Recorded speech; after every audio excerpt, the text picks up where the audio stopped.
How you doing, everybody? I know you didn't expect a video because I said it was going to be a couple of weeks.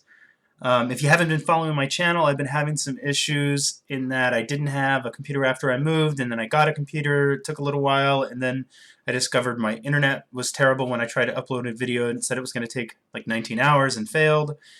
So what I'm actually doing today is going to use my cell phone as a hotspot and hope that there's no hidden data upload limits, and we'll try to also keep the video short. So that being said, my name's Nathan and welcome to a long overdue modern video. Today I'm going to be talking about the modern meta. Probably not going to play a game, but I've had quite a few people ask me, where do you think the modern meta is going to go with the banning of Summer Bloom and Splinter Twin? And what do you think that means for Jeskai Geist, which I'm well known for playing? So let's talk about the meta. I was going to take some notes to make sure that I covered everything, and I have a little notepad over here. This is what it says. Didn't really take any notes. So I've had thoughts floating up in my head, and I'm really more of a talker than a writer. So just going to do my best to shoot from the hip. Okay, so let's see. Modern meta. Summer Bloom has been banned. Well, don't think that means a lot. It means that an unfair deck is out of the format, potentially. I mean, it could still exist around with the Souza and be very powerful, but obviously just not as explosive. I don't think that really means too much. It means a deck that most people despise playing against is gone. Yay. But let's talk more about Splinter Twin, because I feel like I have more to say about that. What do I think is going to happen? Well, I've had some time to think about it, and I know some other people have written about it, but to be honest, I haven't been doing too much MTG content consumption, so I don't know what everybody said. But I have read a few things, and that may influence my opinions, but I'm going to do my best to sort of think about, what does Nathan's brain really think? What Nathan's brain actually thinks is we got to look at Twin, and we really need to look at the decks that it was good against. More importantly, the archetypes, maybe what's more importantly is the archetypes that were bad against it. Now, I know a lot of people have said, oh, Twin is gone, and that means that Tron is going to be really prevalent. Tron's going to be everywhere. But, Tron is one deck, whereas there's a whole archetype of decks that benefit from Twin being gone, and that archetype of decks is actively really good against Tron, and I think that is the linear, aggro, aggressive deck. If you think about it, against those decks, Twin was sort of the control deck in Modern. You had Lightning Bolts, you had Remands, you had Snapcaster Mages, you had a lot of ways to slow the game down. Now, unlike, say, a deck like Jeskai Control, you don't really need to establish 100% board control. You just need to establish board control enough so that you have time to find and implement your combo.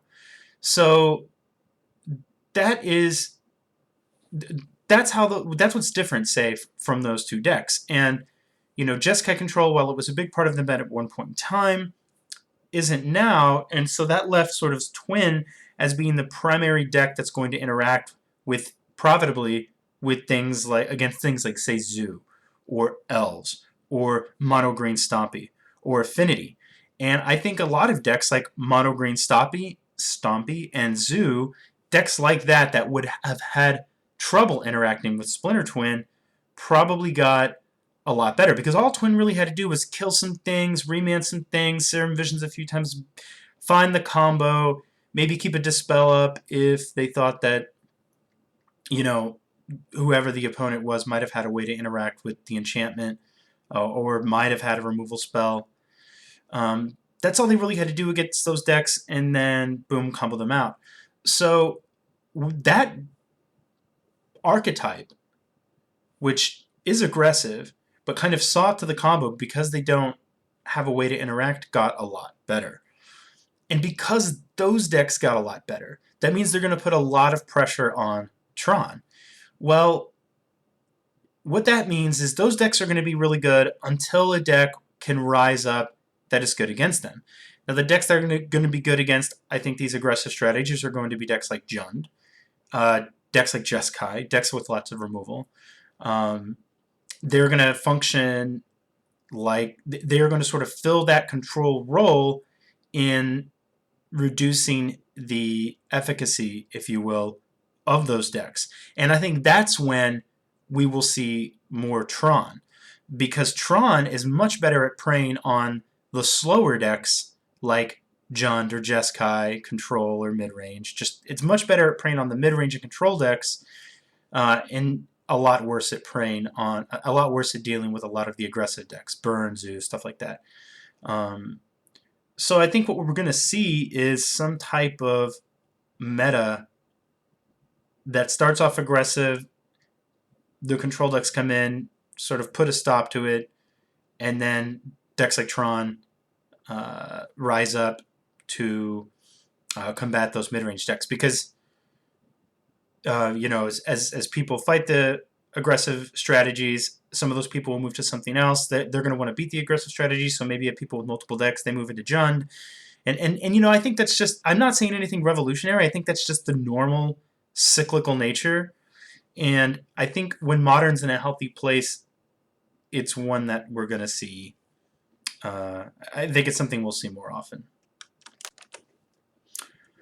Okay, so some quick side thoughts. I am kind of curious about Mono Green Stompy. Curious in that I feel like that deck probably got a lot better. I like that. I've played against it a bunch of times, and the creatures are very efficient. And one of its biggest problems was Twin. And maybe some people that are trying to play an aggressive strategy in a budget-friendly manner might find some benefit there. I'm actually really curious about Elves as well.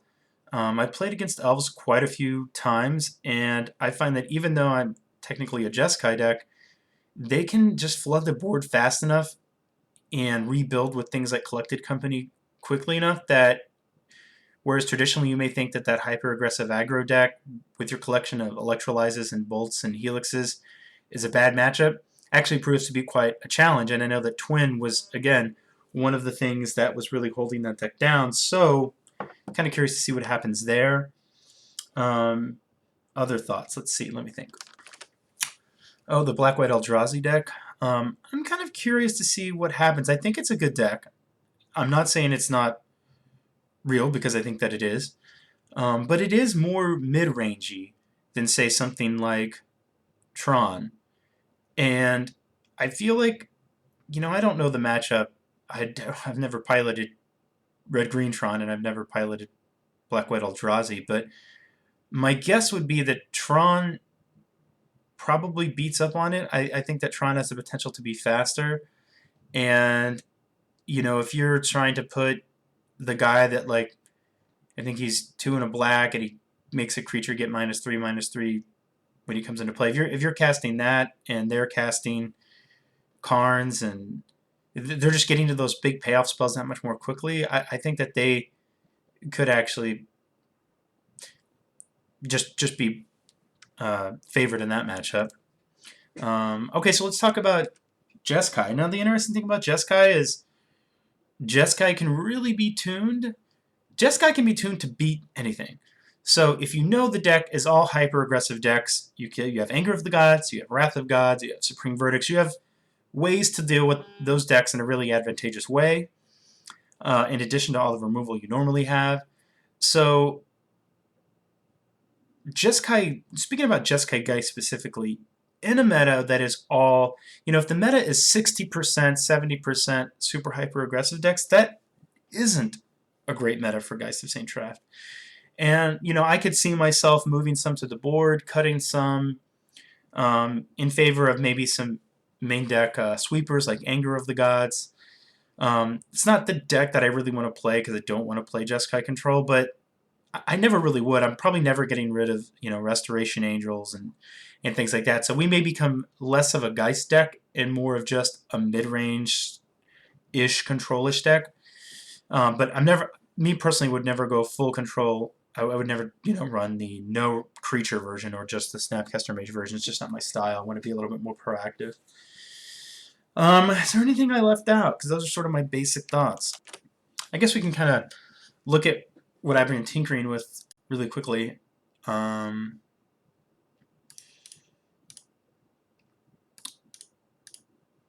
mean, this is not a proven list or anything. I thought they fixed this. Sort. Weird. Okay. One thing is, if Twin's not around, I do like Thundermaw better. Thundermaw's good against decks like Tron when you're just trying to kill the opponent. It also obviously interacts favorably with Geist and Angel in that it can clear a lot of flying blockers out of the way. It's good against Lingering Souls. I like Thundermaw Hawkite, and in some metas I could even see myself playing too. Probably don't want... Might not want any crypt. I think if the meta is really aggressive, we might not want any cryptic commands, although I'm a fan of having one most of the time. Clicks, it's hard. It's really hard to say. I mean, you can't make these decisions. You can't make decisions unless you can't make meta-based deck selection decisions unless you know what the meta is. You can anticipate, but I think in a world where you really don't know, I don't know, maybe throwing a couple of Thundermaws in there and just trying to get them dead might be the best strategy. Yeah, so that's about it. Not a whole lot to say other than that. So, as always, guys, thanks for watching. If you don't subscribe to my channel, please. That way you can know when I post more videos, which should be coming more frequently. I'm going to start making some videos with the Spike Feed guys and or on their YouTube channel. So go ahead and do a search for Spike Feed and find that. And if you don't listen to their podcast, you really should. They do great work, and I'll probably be appearing on there more frequently as well. If there's any questions you want to know that I didn't answer in this video, because again, everything's been like, what? Just the random stuff is the random questions have been like, what do you think is going to happen with the meta? And that's the most I have to say about it now. Ask me, and maybe I'll collect them all and kind of do another like Q&A or something, do a Q&A or something like that. So anyway, guys, we'll talk to you later. Take care. Bye.